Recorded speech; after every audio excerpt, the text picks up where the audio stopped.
물원은 작년 대비 12%, 화원은 27%, 생원은 15%, 지원은 12% 정도 감소했습니다. 이제 수시 정시 나눠서 사탐론의 영향에 대해 이야기해보겠습니다. 여러분 안녕하세요, 민영쌤입니다. 오늘은 사탐론 비율 분석 및 수시 정시에서의 영향에 대해 이야기해보려고 합니다. 이 사탐론이라는 게 정말 올해 초부터 수능 직전까지 역대급으로 수험생들을 많이 고민하게 만드는 문제였던 것 같아요. 그래서 오늘은 현 상황을 짚어보고 우리가 가져야 할 태도에 대해 이야기해보도록 하겠습니다. 바로 가보실까요? 고고링!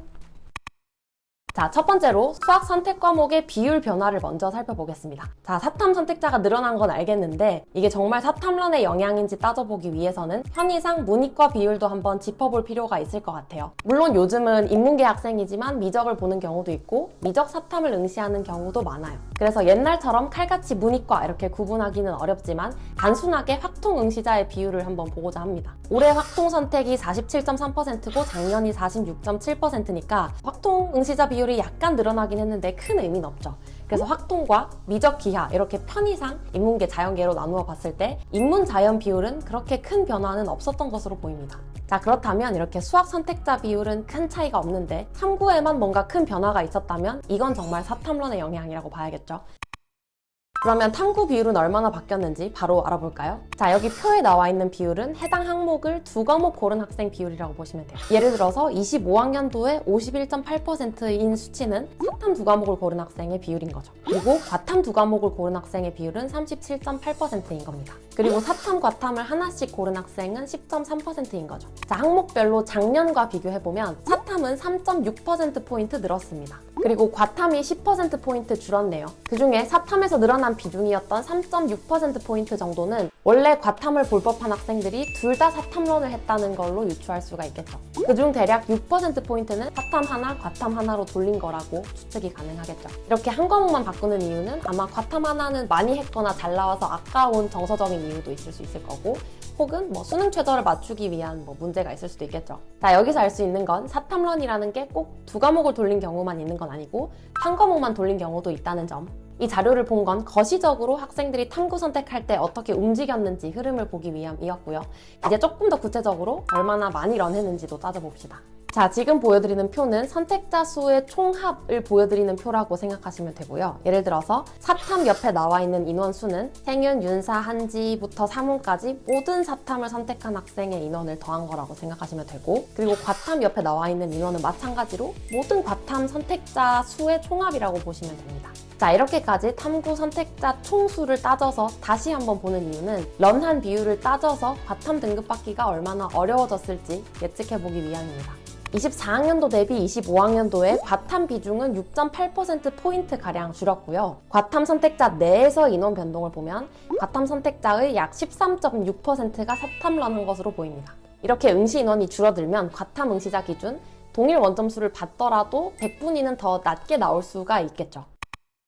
자, 그럼 과탐 내에서도 어떤 과목에서 사람이 더 많이 없어졌을까요? 물원은 작년 대비 12%, 화원은 27%, 생원은 15%, 지원은 12% 정도 감소했습니다. 올해 유달리 화원 응시자들이 되게 힘들어했던 것 같은데 감소한 정도를 보니 힘들어할 만하네요. 자, 그럼 이제 사탐도 봐야겠죠? 사탐에서는 어떤 과목을 중심으로 사람이 많아졌을까요? 세사 동사를 제외하고는 대부분 선택한 비율이 늘었고 사문, 정법, 경제를 중심으로 나름 크게 늘었습니다. 가장 많이 늘어난 사문 정도를 예시로 보면 작년 28.95%에서 올해 36.66%가 됐으니까 작년 대비 126%의 응시자가 올해 사회문화를 보게 됐습니다.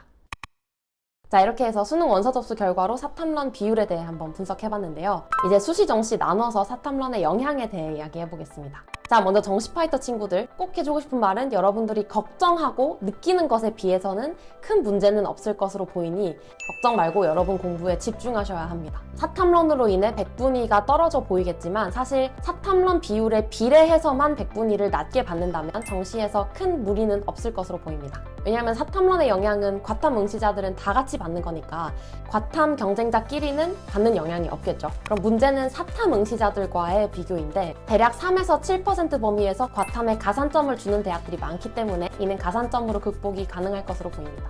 물론 사탐론 비율보다 더 크게 망할 경우에는 정시를 쓰기 좀 어려울 수 있겠죠. 그리고 가산점뿐 아니라 과탐을 봐야만 지원할 수 있는 학교들, 예를 들어서 서울대나 고려대, 홍대 같은 학교들은 지원자 밀도가 옅어질 것이기 때문에 또 나름의 컷하락이 있을 것으로 보입니다. 사실 이 사탐론이라는 게 입시에서 중요한 건 맞지만 그건 연초인 3월에나 해당되는 이야기예요. 올해 입시 전략을 세울 때 내가 과탐을 보는 게 유리한지 사탐으로 돌리는 게 유리한지를 계산해서 입시 전략을 세우는 건 의미가 있지만 지금 시점에서 과탐을 이미 골랐다면 일단 하나라도 더 맞히는 게 더 중요하겠죠. 그러니 제가 말씀드린 대로 과탐 응시자들은 다 같이 떨어진다는 점 그리고 가산점을 받을 수 있다는 점을 토대로 너무 흔들리지 말고 하나라도 더 맞히기 위해 정신을 잘 다잡으시길 바랍니다. 그래도 사탐론 비율보다 더 망하면 안 돼요. 아시겠죠? 그리고 이제 수시에서의 영향인데 사실 수시가 정말 문제입니다. 정시는 사탐론 비율에 비례해서 입결이라도 떨어질 수도 있지만 수시는 수능 최저 기준 칼같이 등급으로 자르기 때문에 이 수능 최저 충족률이 떨어질 수 있어요. 아마 떨어지겠죠? 특히 그 중에서도 최저가 4합인 학교이거나 혹은 4합은 아니지만 과탐 응시 혹은 반영을 필수로 지정해둔 학교들은 이 최저 충족률이 더 크게 떨어질 것으로 보입니다. 고려대 학업우 수형이 대표적이죠.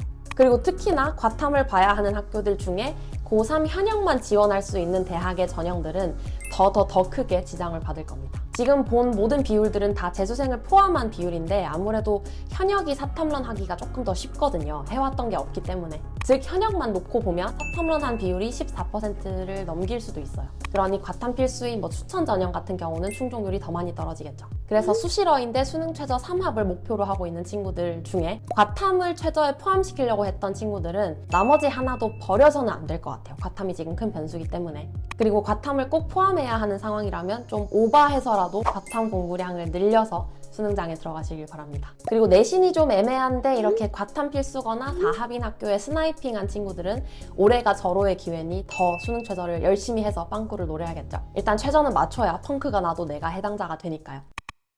자, 이렇게 해서 오늘은 사탐론 비율 분석 및 수시 정시에서의 영향에 대해 이야기해봤습니다. 아까 얘기했다시피 사탐론이 입시에서 중요한 건 맞아요. 다만 연초에 입시 전략을 세우는 단계에서 중요한 거고 이미 탐구 선택 및 수능 원서 접수가 끝난 지금 여러분들에게는 중요하지 않습니다. 여러분들에게 중요한 건 사탐론의 영향보다는 내가 시험장에서 하나라도 더 맞는 것, 그게 제일 중요하죠. 그럼 여러분들 마지막까지 최선을 다해서 좋은 결과 거두시길 바랍니다. 그럼 저희는 다음 영상에서 만날게요. 안녕!